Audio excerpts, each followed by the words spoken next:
las diferencias y que no solo es una ni una sola forma.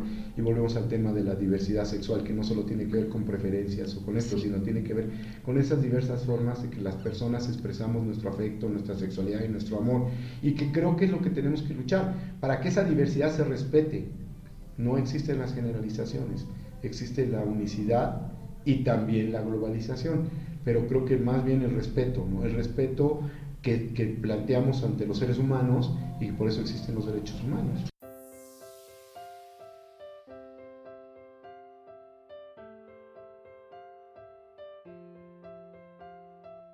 Descubre qué hay detrás de tus emociones, atrévete a perseguir tus sueños y a disfrutar el momento. Esto es Para Vivir Mejor, con Yusel Cuevas.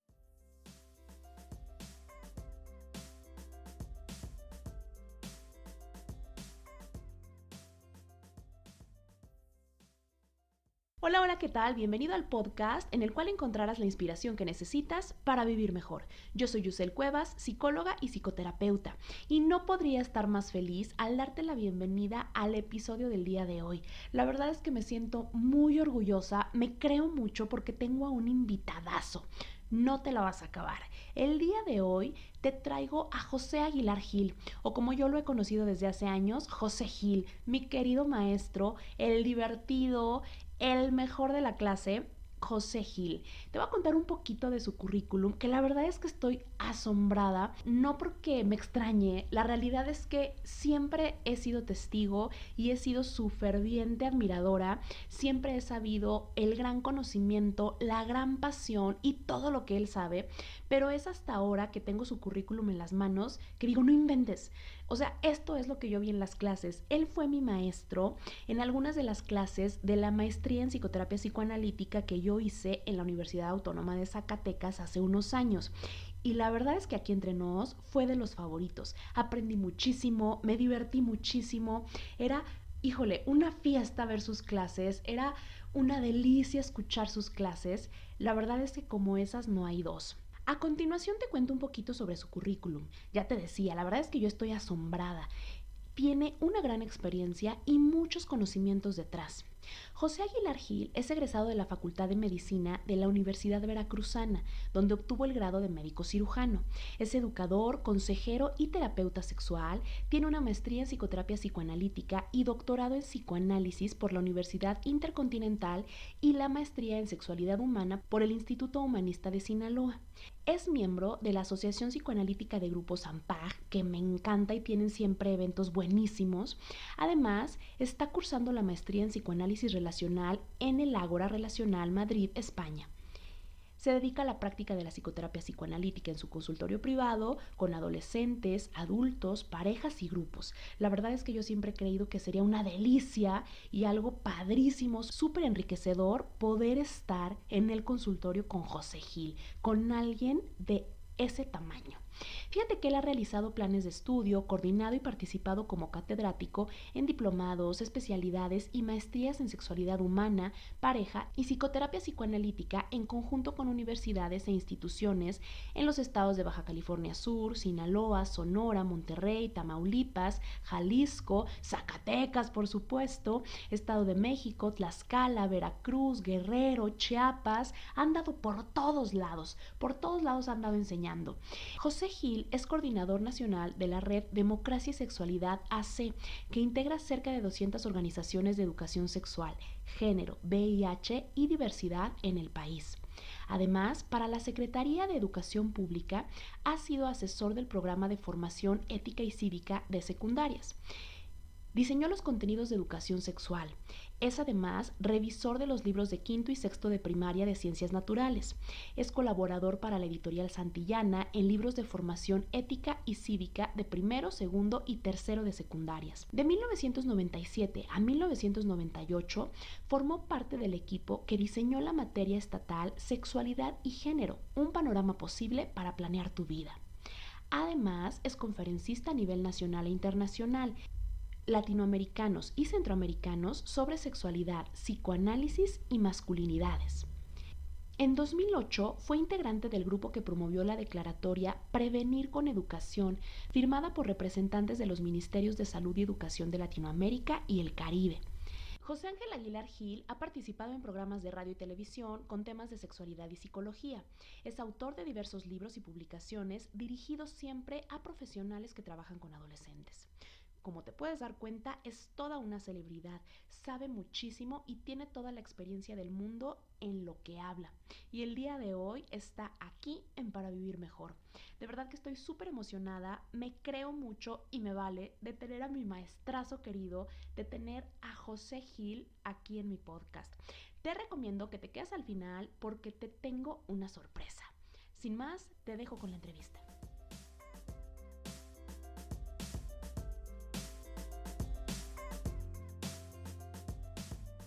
Profesor, bienvenido a Zacatecas. Pues muchas gracias. O sea, es que recuerdos tengo mil aquí de muy, muy agradables, y contigo también de trabajo, de diversión, de compromiso y de estudio, que eso estuvo muy lindo. Y de las 15, sobre todo. Y de las 15 letras que no se me olvidan, son inolvidables. A ver si cerramos luego con broche de oro el episodio. Ándele pues. Pero por lo pronto hay que platicar. Claro. A mí me parece que la percepción que tengo de usted y desde el momento en que compartimos clases es de alguien muy profesional, pero sobre todo con mucha conciencia, con mucho conocimiento en torno a la sexualidad humana. Y me parece que es de los aspectos que más admiro y de los cuales más he aprendido. ¿Cómo fue que comenzó a adentrarse pues, en este súper tema? Porque es el tema.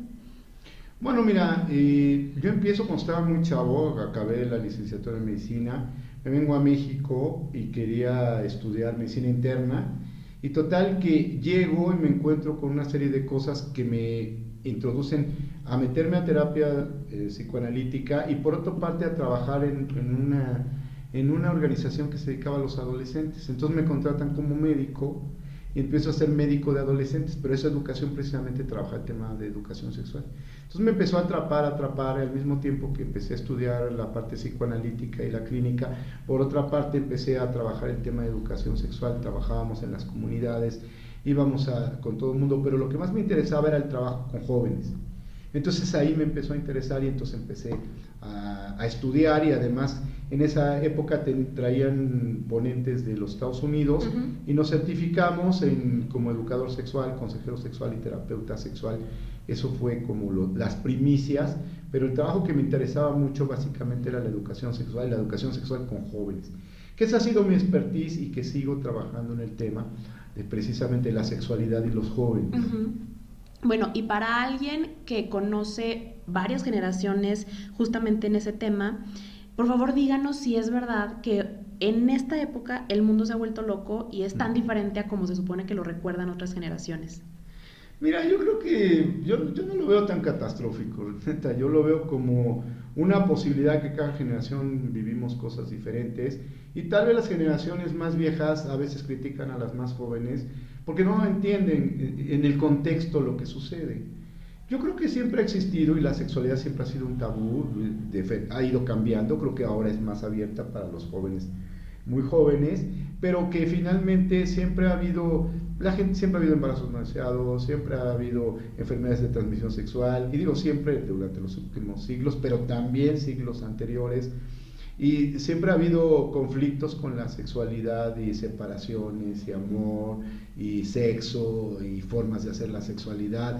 De hecho, pues cuando te encuentras pues con obras que hicieron los mayas o eso, ves la sexualidad allí. Y en Perú pues existen también todos los incas que tienen aspectos de la sexualidad como muy abierta.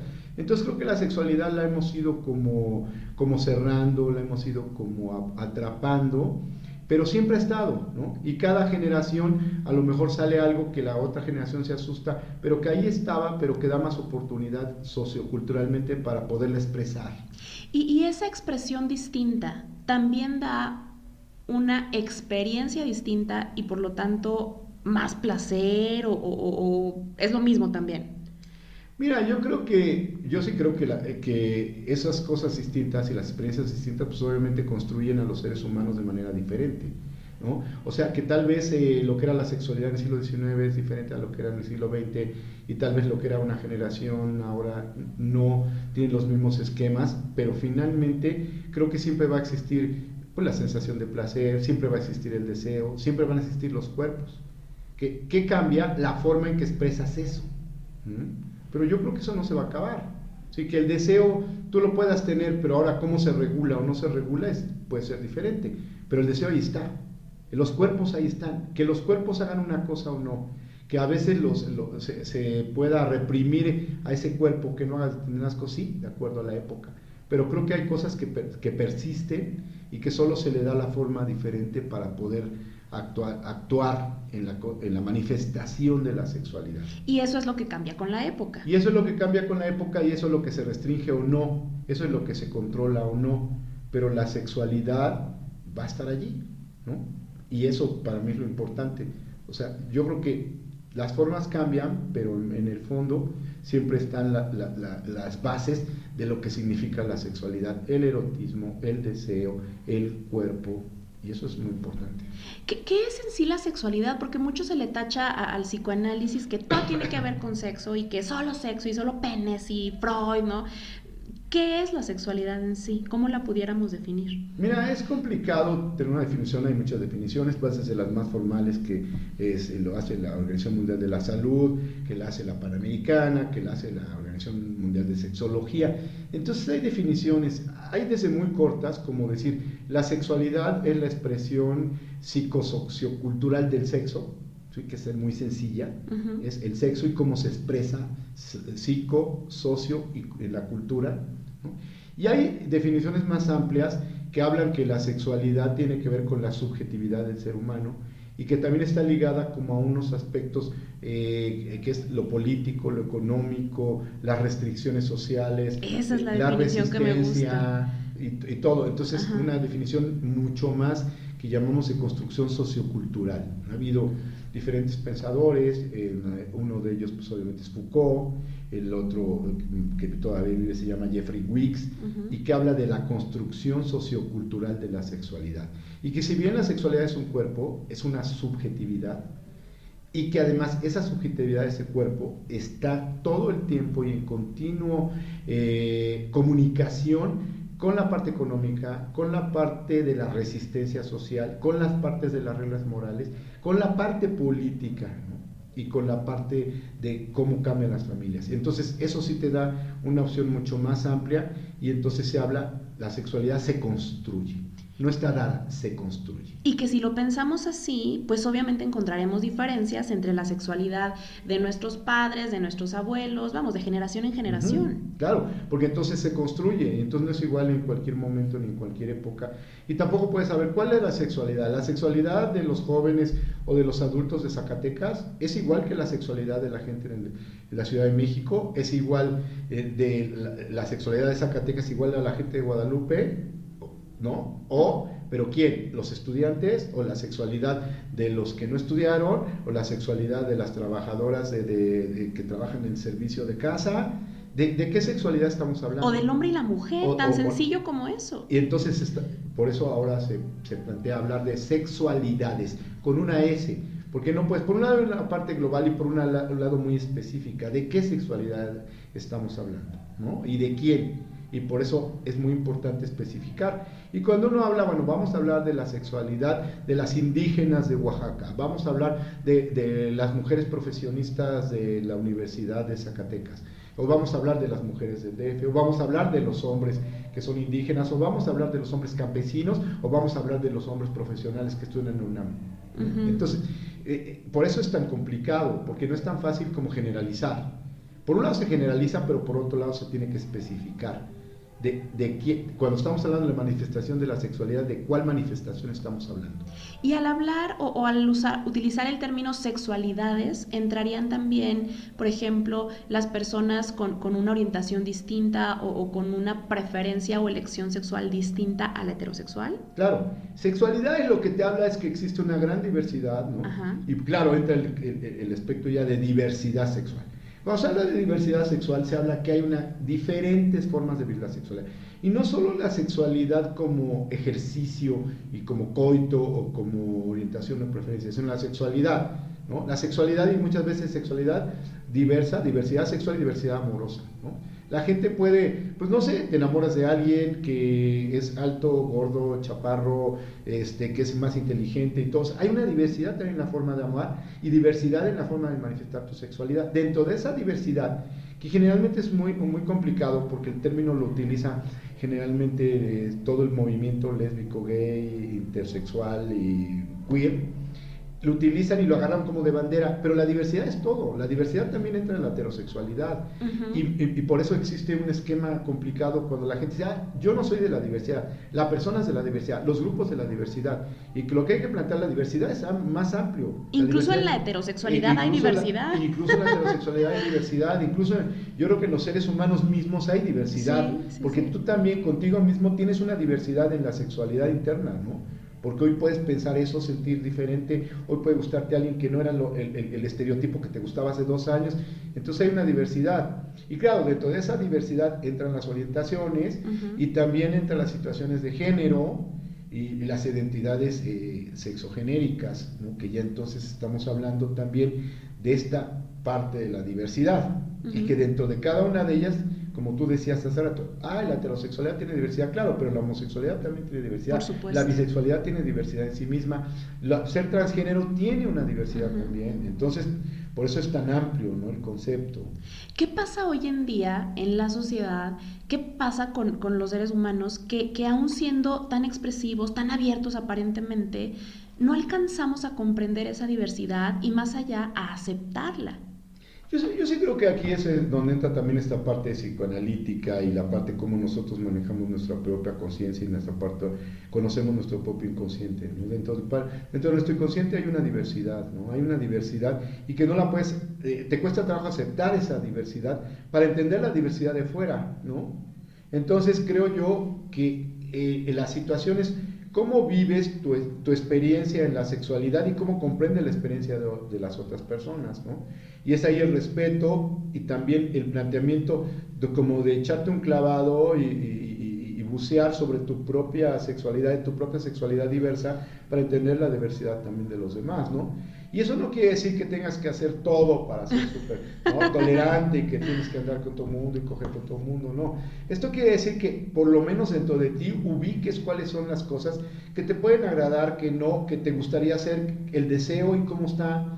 Y ya, para mí lo más importante es si los ubicas y saber qué sí decides hacer o no. Uh-huh. Porque no tiene que, todo tiene que llevarse al acto, ¿no? No, y están las fantasías sexuales tan buenas, tan bonitas y baratas. Pero sería tan aburrido, ¿no? Hacer toda esta cosa que te venden, pues sí, hable de las fantasías con su pareja y haga todas las fantasías. Yo creo que es aburrido. Claro. Porque yo creo que hay fantasías que sí se pueden compartir, hay fantasías que son muy... Que se quedan como fantasías. Y que son muy nuestras, sí, ¿no? Sí, y se quedan como fantasías y las puedes pensar y puedes amar a una persona y puedes acostarte con alguien y puedes pensar en otra persona y puedes sentir que te gusta otra persona y eso no implica nada porque no va ligado la fantasía a la realidad. Hay gente que sí lleva a cabo las fantasías realidad. Yo respeto mucho eso. A mí no me parece tanto como esta cosa de la sexología moderna de que, bueno, haga con su pareja todas las fantasías. Es muy aburrido porque finalmente las fantasías son fantasías, te permiten el deseo y a lo mejor el acto sexual, pero no a fuerza necesitas como llevar la fantasía a la realidad, ¿no? Uh-huh. Porque la fantasía pues es parte de la vida. Ahora que estamos haciendo estas conexiones bien importantes pero medio extrañas, ¿qué podría decirnos usted? ¿La sexualidad o el sexo más propiamente dicho, así tal cual el sexo, siempre va unido al amor? No, eso es una falacia, ¿no? La sexualidad siempre precisamente ha ido desunida al amor, ¿no? Sí, o sea, si tú te das cuenta en las historias, cuando casan a las reinas y a los reyes era por dinero, por economía. De hecho, así empieza la pareja, de hecho, así empieza la iglesia, la retoma, ¿no? Y hace el acto de casarte por la iglesia porque quieren retomar algo que finalmente en una situación empezó económica. Y a veces, ¿no?, el amor estaba por fuera. Sí, el amor estaba por fuera, obviamente. Pues sí, pues yo te doy una vaca por ti, ¿no? Por tu chava yo doy una vaca y tú quedas, yo doy un borrego, y así los papás hacían las conexiones. Y más allá, pues eso podía hacerse sexualidad de hijos, generalmente era reproductivo, pero no era ligado ni al amor, ni a veces ni a la sexualidad. Entonces por eso existen todas estas historias en la aristocracia y todo, que tenían amantes porque finalmente no querían, o todas estas tragedias, ¿no? Uh-huh. No sé, Lady Di, por ejemplo, ¿no? Que fue la tragedia ya de nuestro siglo, Uh-huh. que nos dimos cuenta, ¿no? Que nunca no se logró el amor con su marido y el marido siempre estuvo enamorado de otra y entonces ella se enamora de otro. O sea, esta idea, con esta idea romántica de juntar el amor y la sexualidad, el erotismo y la concreción de la sexualidad. No, yo creo que son algo que se puede unir y que, claro, la gente que lo vive puede decir, está muy padre, pero que no toda la gente lo une, ¿no? Y finalmente es muy respetable cuando tú separas la sexualidad y el amor o cuando tú la unes, porque así resulta, pero sí, yo creo que es una falacia el pensar que siempre el amor tiene que ir unido a la sexualidad, ¿no? Justamente para eso quería esa respuesta, pues, para eso iba mi pregunta, porque creo que aún vivimos en una sociedad que insiste en verlos juntos y que devalúa o que juzga si los ve separados. O sea, suena muy extraño y en verdad no es igual la sexualidad como se vive aquí que como usted la ve en DF o en otras ciudades o en otros países, porque aquí en Zacatecas insistimos en verlos unidos, el amor y el sexo. Aunque no se haga, o sea, porque finalmente... Al menos en apariencia. Sí, claro, pero las investigaciones muestran que no. Cuando tú haces investigaciones, te das cuenta, ¿no? Sí, claro, los chavos dicen, ¿con quién tuviste tu primera relación sexual? Con una amiga. Las chavas dicen, mi primera relación la tuve con un novio, ¿no? Cuando tú te vas más, profundizas más o haces estudios cualitativos, las chavas te dicen, ¿sabes qué? No, pues me gustó y me acosté. Y los chavos dicen, sí, me enamoré. O sea, es que de momento en las mismas investigaciones cuantitativas la gente toma el estereotipo. Los hombres hay que tener relaciones con chavas que no tienes afecto, y las chavas a fuerza tienen que tener relaciones con alguien que hay un afecto, el novio, porque si no son criticadas. Sí, porque si una chava puede salir y acostarse con uno porque una noche le gustó, es criticada. Si un hombre lo hace, es aplaudido. Felicitado, claro. Igual pasa con el uso del condón, ¿no? Finalmente, el uso del condón. Si tú ves un cuate que lleva un condón en su bolsa, en su cartera, tú dices, oye, qué cuate tan responsable, qué bárbaro. Los mismos papás, oye, hijo, te vas de fiesta, ten un condón, ¿no? Cuando le dicen a la hija, oye, hija, te vas de fiesta, ten un condón. No, la regañan, la castigan. Cuando se le encuentran en la bolsa, en los hombres podemos decir, qué responsable que lleva un condón. En las mujeres, no, pues qué puta, ¿no? Sí. Quiere con quien sea y ahora se va a acostar con quién sabe quién. Esa doble moral de género, pues es muy peligrosa, porque por un lado en el hombre ves la prevención y en el otro ves la putez, ¿no? Entonces creo que sí, es muy diferente, y convivir en una sociedad, y sobre todo en pequeños lugares o en lugares más conservadores, es muy complicado, porque además por ahí entran las infecciones de transmisión sexual y todo, porque la chava dice, no, pues ¿cómo le voy a ofrecer el condón a este cuate? ¿Qué va a pensar de mí? Y entonces se acuestan y tras y se infectan, ¿no? Claro, y esa idea, esa doble moral, como decía, ¿de qué forma influye en la identidad del hombre y la mujer? Porque justamente hablando del psicoanálisis relacional, pues todo eso influye en la forma en la que tú vas construyéndote y en la forma en la que te ves a ti mismo. ¿Cómo influye la doble moral en la sexualidad de este tipo de sociedades, en la identidad del hombre y de la mujer? No, bueno, pues influye mucho, porque hay toda una parte que es la herencia emocional y en donde vienen los valores que se te van dando transgeneracionalmente. Y aunque seas en este momento alguien joven y con lecturas y que puedas tener una vida más abierta, finalmente siempre lo transgeneracional te plantea, ¿no? Esta parte, como tú dices, y te plantea en tu identidad, ¿no? Y te plantea, las mujeres deben hacer esto, los hombres esto, y sí plantea, aunque tú te quieras revelar y dices, bueno, sí, pero hay una sociedad o un grupo social que te amarra, que te va diciendo, espérate, ¿no? Y aunque tú estés convencida que lo puedes hacer, tienes que hacer una lucha personal para hacerlo de otra manera, ¿no? Y bueno, así cambian las generaciones, pero sí tiene que ver con eso, ¿no? Cómo finalmente esta herencia emocional que se llama va pasando de generación en generación, y esa parte te lleva a esos valores que de momento tú te das cuenta que ni siquiera tenías cuenta. En este momento, pues las millennials, tipo tú, de alguna manera se pueden cuestionar el ser mamás o no ser mamás, pero finalmente va a pesar más el que seas mamá, no tanto porque tú quieras o sea tu decisión, ¿no? Sino que finalmente viene una cosa que tu abuela, tu madre, tu bisabuela y todo el mundo dicen que tendrías que ser mamá. Ahora, tú puedes decidir no serlo, pero tienes que luchar con la idea de que no lo vas a hacer, y que es más difícil que pensar que sí, porque tú vas a ser más aplaudida por sí que por no. Igual aun pasa, cuando sea tu idea genuina y real. aun cuando tú decidas que no estás lista o quieres desarrollarte o quieres hacer otra cosa, ¿no? Igual pasa con los casamientos, ¿no? Sí, te puedes ir a vivir con alguien y puedes después volver a vivir con otra persona y puedes vivir tu vida 5 personas, ¿no? Pero finalmente todo sigue permeando toda esta parte de la construcción religiosa, judía cristiana y valores que te llevan a, bueno, pues por lo menos cásate, ¿no? Si te vas a vivir, cásate. Ya después de que, ya de una vez casada, ya a lo mejor puedes hacer lo que quieras, ¿no? Siempre como cubrir un requisito en esto para poder como controlar. Para mí todo es control del deseo y de la sexualidad, ¿no? Volviendo al tema de la sexualidad, es el control del deseo de la mujer, el control de la sexualidad. Claro, si te casas, está controlada tu sexualidad. Claro, porque de ahí nos vamos a la monogamia, ¿no? Y entonces como sexualidad, boda, monogamia, y sabemos que no existe tampoco. Entonces existe, nuevamente vuelve a pegar la doble moral. Entonces la gente, aunque no es monogámica, tiene que decir que sí es monogámica. Y aquellas parejas que abren la relación son súper mal vistas. Claro, y otra vez la lucha constante. Eso me hace mucho sentido porque lo veo en todo y en todos. Bueno, principalmente en las mujeres, porque alguna vez escuchaba cómo no hay una mujer que no haya sentido culpa por tener sexo y en cambio no hay hombres que sientan culpa por tener sexo. Estoy generalizando un poco porque sé que sí hay unos y otros, pero es la realidad. La mayoría de las mujeres sentimos culpa en algún momento por justamente no controlar el deseo o por no decir no o porque ya fue muy rápido y es terrible.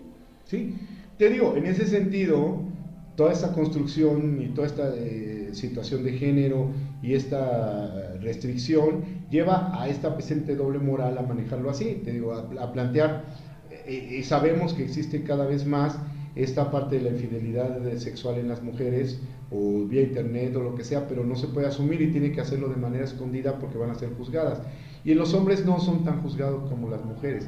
Y creo yo que esa doble moral que divide las situaciones que pueden hacer los hombres y las mujeres es lo que ha llevado más a situaciones problemáticas, ¿no?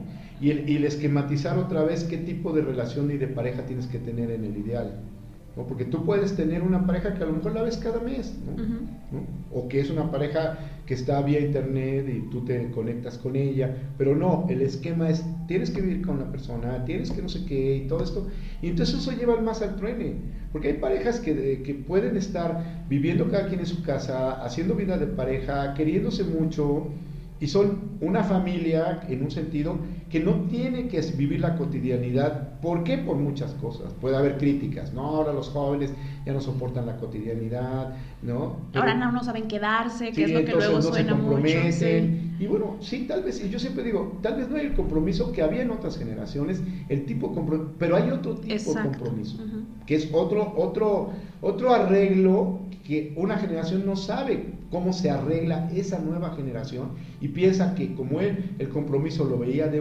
una forma, ahora esta nueva generación tendría que hacer ese compromiso de esa manera. Y no, las nuevas generaciones tienen... yo por eso no me gusta cuando la gente dice, es que ya los jóvenes no se comprometen. Bueno, no se comprometen igual que hace 15 años, ¿no? Se comprometen de otra manera.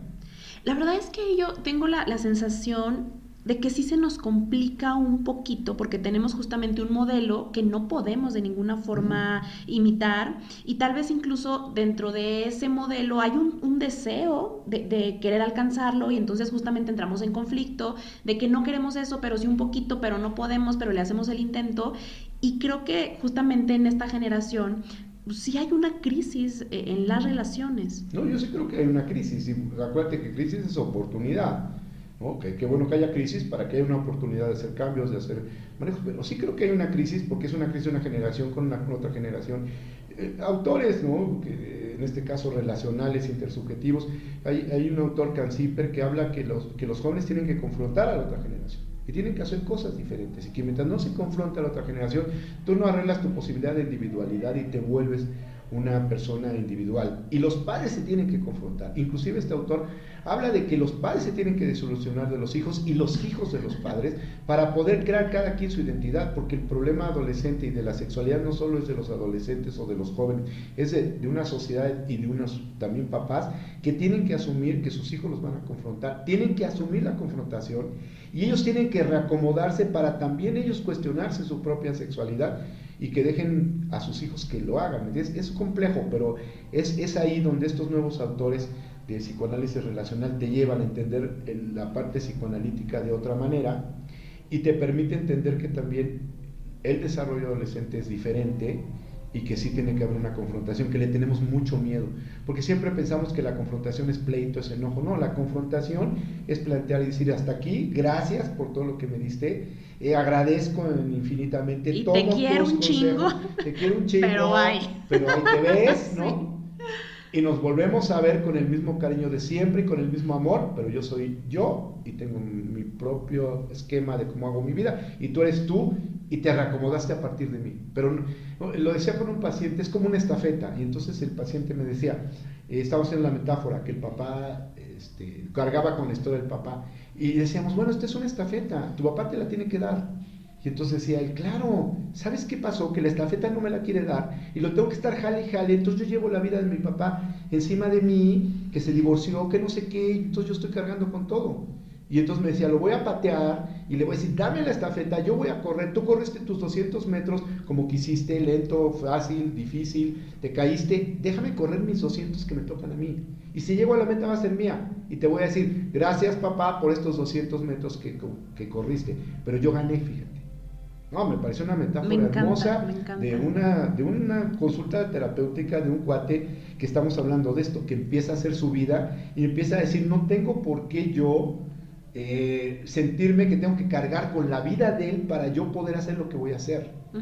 Claro, ¿no? claro. Y que esto, digo, en general y en la sexualidad también, ¿no? Digo, tampoco puedes cargar con unos papás que nunca se divorciaron y que entonces tú tienes que decir, no, pues tengo que hacer una pareja para toda la vida, o tampoco puedes cargar con unos papás que sí se divorciaron y entonces tú tienes que decir, no, pues ahora qué voy a hacer, ¿para qué me caso o para qué me junto si todo es fracaso? Yo creo que hay que cortar con la vida de los padres y hacer tu propia historia, que eso es muy lindo, hacer tu propia historia, tu propia narrativa, hablando de la vida X, incluyendo la sexualidad. ¿Usted cree que esa es la oportunidad que tenemos en esta generación, sí, en esta crisis de relacionarnos que ya decíamos? ¿Esa será la oportunidad? Para mí los millennials han hecho brecha de todo, brecha tecnogeneracional, ¿no? A partir de todo lo que hablamos de todas las redes sociales y todo, vino a revolucionar todo, la forma de encontrar pareja, el Tinder, el Facebook, el Instagram, todo ha venido a revolucionar la forma de relacionarnos, ¿no? Y creo que a los millennials les tocó, creo que a los que vienen abajo ya les toca más fácil, pero los millennials para mí fueron los parteaguas que logran romper y hacer eso, y decir esa confrontación ante otra generación. Y que por primera vez puede ser que los padres acepten que tienen que aprender algo de los hijos. Me encanta eso. Pues sí, porque antes no se pensaba eso, los papás enseñaban. Aunque ahora, ni supieran. Sí, por eso, aunque ni supieran, Sí. Pero con la tecnología, pues ahí nos damos cuenta de la ignorancia de los padres que no les tocó vivir eso.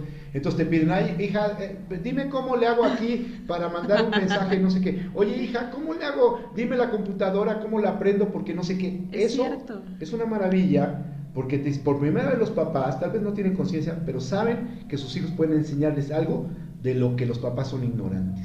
No saben nada. Por eso es muy lindo esto de la brecha tecnogeneracional, porque cambió la situación y ahora los jóvenes y los niños y niñas enseñan a los padres, enseñan a los maestros, enseñan a los terapeutas. Sí. ¿Sí? Porque si te llega un adolescente y te llega con su juego, que a mí me llegó uno, Fortnite se llama el juego famoso, y me enseña y me dice, ¿cómo no voy a decir? No, quítate el celular, llévatelo. No, pues no, porque la única forma, así como jugaba yo y dibujaba hace 10 años con los chavos, o jugábamos ajedrez, o jugábamos no sé qué para saber qué pasaba en su mente, ahora juego Fortnite con este güey para poder entender qué es, pero él me enseña, ay, no le piques así, ay, mira que, oye, no, pero es la única forma, como padres o como generación, o como maestros o como terapeutas. Yo creo que sí, si no volvemos a enseñanza, aprendizaje al revés, creo que nos va muy mal a las generaciones que ya estamos para acá, ¿no? Sí, porque nosotros ya no estamos dispuestos a regresar. Y de alguna manera entonces tienes o te aclimatas o te aclichingas. Sí, claro. Entonces eso es muy importante. Y otro tema al cual me da ñañaras entrar, porque siento que voy a recordar tantas y tantas pláticas de las 15, pero tengo que tocarlo. Ok, ya dijimos, la sexualidad sí se abrió más, pero entonces hay cosas que ya traían desde otras generaciones. ¿Qué onda con el amor? ¿Es cierto que hoy es más difícil encontrar el amor y enamorarse? Hijos, mira, es muy difícil el tema del amor porque es ese donde lo agarras, ¿no? Yo creo que el amor es muy difícil y yo siempre pienso que el amor siempre es para los poetas porque ellos lo dicen lo mejor posible, ellos saben. Para los depresivos. Sí, para todo esto, ¿no? Entonces es muy difícil la conceptualización del amor, ¿no? Pero sin embargo, ok, yo sí creo que la gente el valor del amor siempre lo vamos a tener, ¿no? O sea, creo que es una parte de la vida, parte de la vivencia humana, parte de la experiencia humana, y claro que existe, ¿no? Claro, cuando nosotros, los que somos psicoanalistas, tratamos de explicarlo, le quitamos todo el chiste, ¿no? Sí.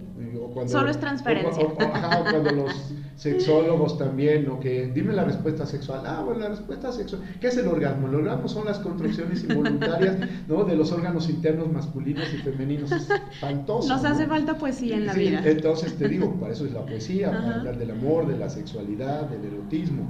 Sin embargo, yo creo que existe el amor en sus diferentes opciones, en sus diferentes posibilidades, y pues seguiremos, creo que la mejor opción es irse al 15 letras y seguir hablando del amor, porque aquí nos estamos ahí con los mezcales zacatecanos estamos intelectualizando demasiado, pero bueno, sí existe, y yo creo que lo vivimos y lo volvemos a vivir, y eso es algo maravilloso. Yo creo que sí, es nuestro motor de vida. Creo que el amor en varios sentidos, sí, el sí. amor a los padres, el amor a los amigos, el amor a los pacientes, el amor a tu mamá, a tu papá, y claro, y el amor de pareja, pues sí, ¿no? El amor a uno Sí, mismo. y yo diría el amor a uno mismo, y cómo se recicla, y no puedes vivir sin amor. Yo creo que los seres humanos, ¿no?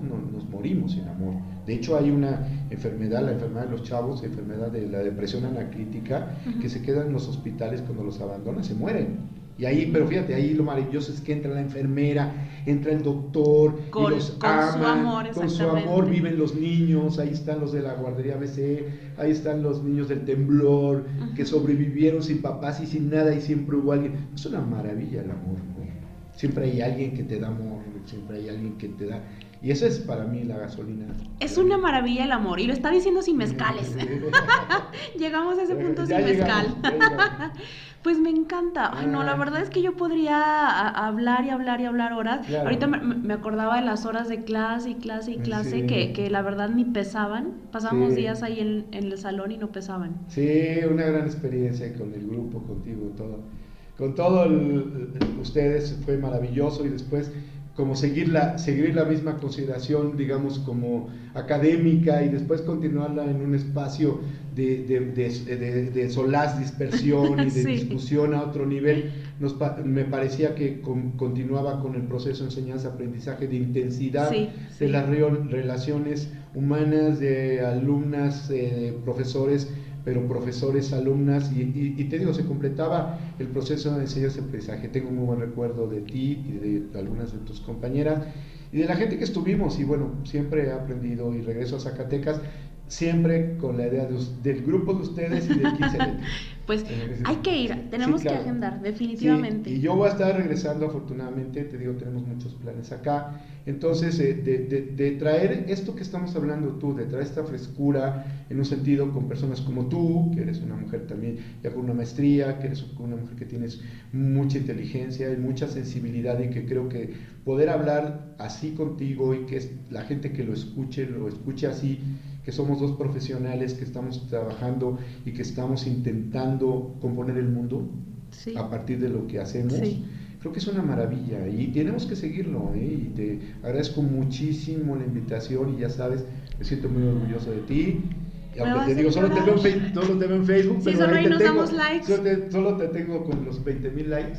Está padrísimo que sigan trayendo cosas a Zacatecas. Creo que nos hace mucha falta a los que nos gusta todo esto del psicoanálisis, y como usted dice, intentar componer el mundo un poquito desde nuestra trinchera. Está padrísimo que sigan con proyectos y que nos den más a Zacatecas. Y tú me conoces, yo sí creo que soy un cuate como muy energético, sí. Y me tengo que mover y cambiar, y estoy hablando de la sexualidad y la masculinidad, y ahora estoy hablando hablando en psicoanálisis, no, qué aburrido el psicoanálisis ortodoxo. Ahora que ya me di cuenta que hay un relacional que los 80 empieza, que están en Nueva York, después de la psicología del yo, hacen este cambio y que se habla de la parte intersubjetiva, de la subjetividad entre las dos personas, de la presencia del terapeuta como alguien igualitario. Eso me encantó. Yo lo empecé a leer ahora que platicamos usted y yo sobre el tema, y me encantó porque retoma teorías viejas, por decirlo de alguna forma, pero lo transforma justamente para que nos funcione en el momento actual. Y para entender todo esto que estamos hablando, la sexualidad, la situación que vivimos, los cambios entre los hombres y las mujeres,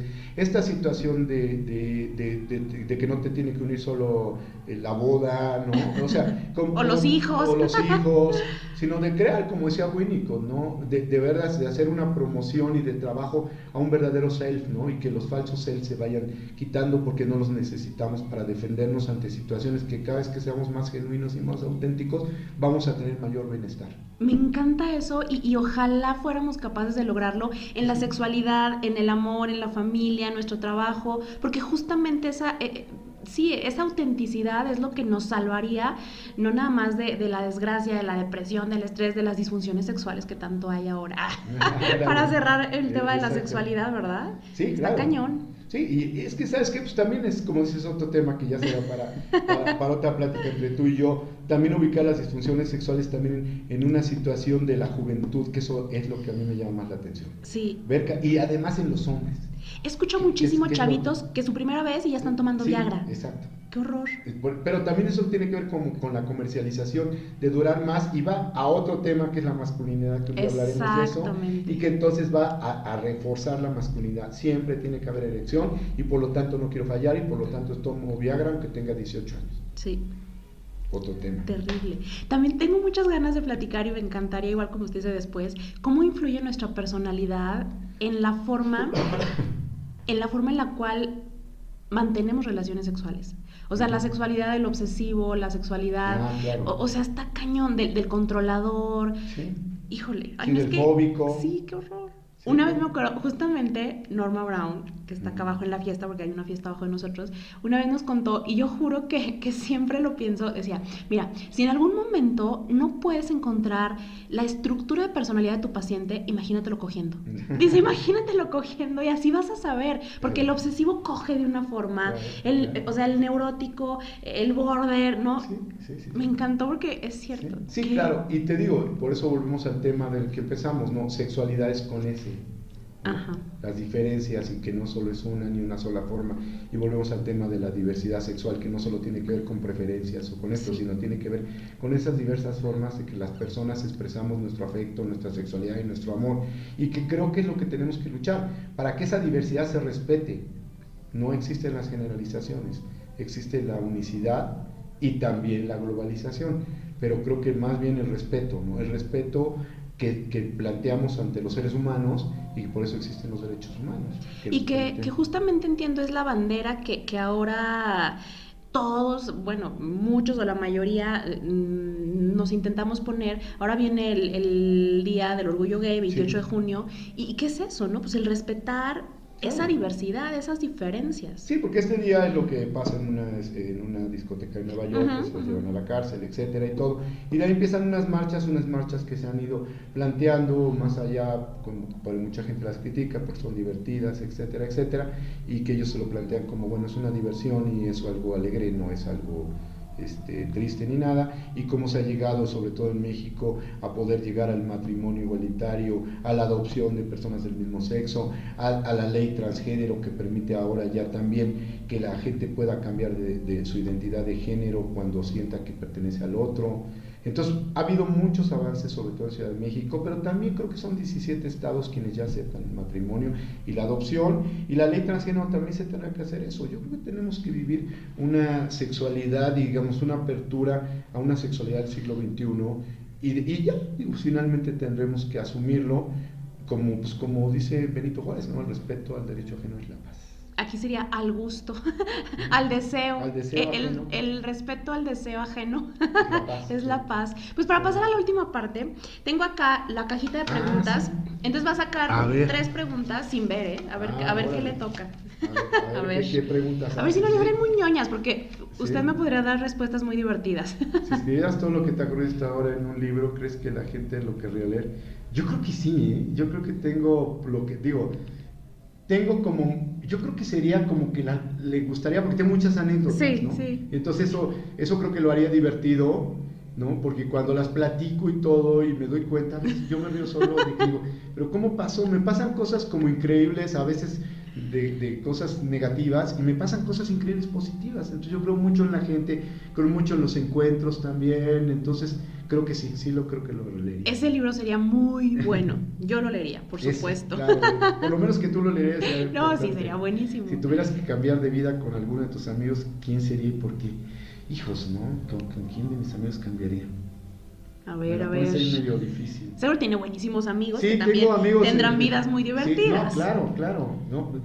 En este momento me acuerdo de un amigo específico, pero sí te diría que sería uno de mis amigos, por ejemplo, que viajara mucho, que viajara todo el tiempo, que conociera, pero no de esos viajes clásicos de turista que vas en un carrito, ¿no? Sino como de que te subes al Himalaya, ¿no? De que vives en un campamento en Nigeria, de que te vas al Tíbet un rato, 2 meses o 5 meses, sería eso. Son como varios, ahorita me acuerdo de un amigo que se fue al Tíbet, pero también me acuerdo de una amiga que se fue a Nigeria, entonces me estoy acordando, haría como un mix de amigos para hacer ese, pero sí, eso sería mi vida, pasarme toda la vida teniendo experiencias, conociendo gente, Qué conociendo rico. lugares, pero así, no así de fifís. Chairo. Ok. Porque soy chairo. Ajá, para aclarar. Claro. Añadiéndole capítulos a ese libro de la vida, ¿verdad? Exacto, a ver, dice. Ay, ¿cuál es tu libro favorito? Tengo varios, pero creo que el favorito es Milán Kundera.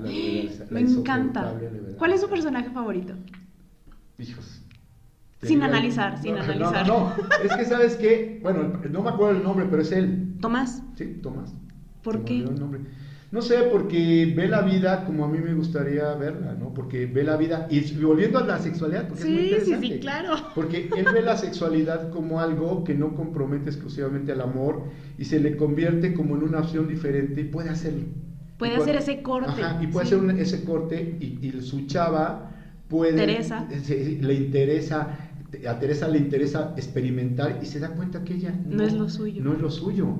Entonces yo sí creo que por eso el personaje me gusta, porque sabe que es lo suyo. También ella me gusta mucho, porque ella también lo experimenta y dice que no es lo suyo. Entonces entienden como pareja, porque esa es una oportunidad de entenderte como pareja, entender que no tienes que hacerlo del otro o de la otra para ser pareja, y que puedes aceptar las diferencias en las igualdades que se pueden tener. Me parece que Tomás y Teresa justamente llegan a esa calma o a ese bienestar, justamente a hacerla en pareja cuando se aceptan en esas diferencias. Porque me acuerdo el drama terrible en el que entra Teresa al intentar serle infiel a Tomás, porque pues él me lo hace, yo se lo voy a hacer y a ver qué onda. Y no le gusta y sufre mucho y dice, ¿sabes qué? No es lo mío, es lo tuyo, adelante. Exactamente. Pero me parece bien porque se da la oportunidad de llevar a cabo la experiencia. Eso está padre, y experimenta y dice no, y entonces da cuenta que eso no tiene que ir ligado al amor, como él ya se dio cuenta antes que eso no va ligado al amor.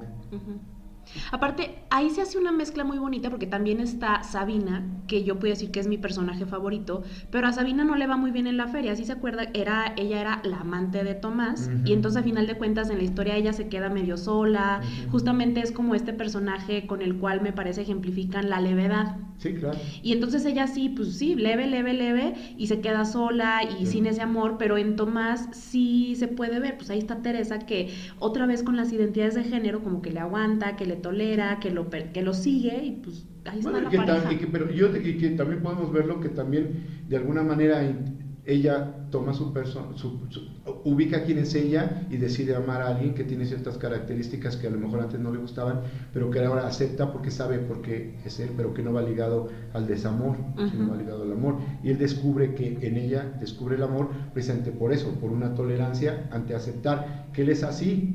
No, está excelente, ¿no? Algo que nadie había aceptado en él y que le costaba incluso un poquito. Que él no dormía con la chava, porque decía que si dormía solo cogía. Y claro, te digo, ya de ahí viene esta de Benedetti también, que es parecida, que la peli no me acuerdo, pero todo esto que habla Benedetti de tú no te vas a enamorar de una mujer que no pueda volar, ¿no? Ajá.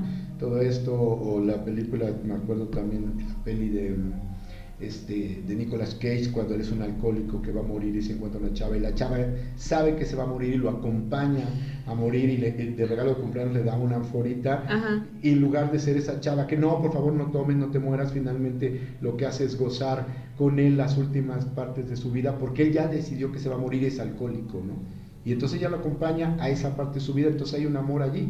Por eso otra vez, ¿qué es el amor? La diversidad del amor. La diversidad del amor. Es que eso es lo de hoy, la diversidad. Pues le agradezco muchísimo. Muchas gracias, querida. Espero que sea el primero de otros, Claro porque que sí. ya nos dijo que nos va a estar visitando mucho en Zacatecas. Te aviso, ya y sabes. quedan pendientes las 15. ¿Qué dicen las 15 letras ya? Nunca podemos hablar sin mencionar las 15, ya es barbaridad. tradición. Nos marcó como Sí, que en psicoanálisis definitivo. relacional se habla de que es el patrón relacional. Y cuando las madres tienen algo con los hijos que los marcan, como que Ajá, son muy pequeños, ajá. y a nosotros nos marcó las 15 letras. Sí. Entonces vamos a estar regresando y regresando al patrón relacional. Me encanta. Sale. Muchas gracias. Muchas gracias, querida. Pues ahí está la plática que me eché con José Gil. ¿Qué tal, La verdad es que nos faltó tiempo porque hay tantas y tantas y tantas cosas que platicar con él.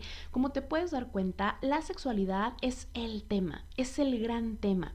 Y prometimos volver a echarnos otro episodio pronto, así que quédate muy al pendiente. Además te tengo una súper sorpresa.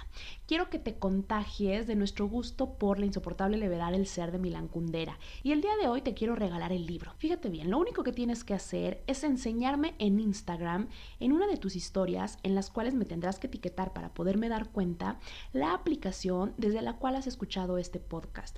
Ya sabes, puede ser Spotify, YouTube y bueno, estamos en más de 7 plataformas. Toma un screenshot, súbelo a tus historias de Instagram, etiquétame y con eso entras en la rifa para ganarte el libro favorito de José Gil, La insoportable levedad del ser. Ojo, porque esta promoción aplica únicamente dentro de las 12 horas después de que se ha publicado este episodio. Luego platicaremos sobre el libro porque estoy segura que también a ti te va a encantar. Muchas gracias por haberme acompañado en un episodio más. Nos escuchamos la próxima.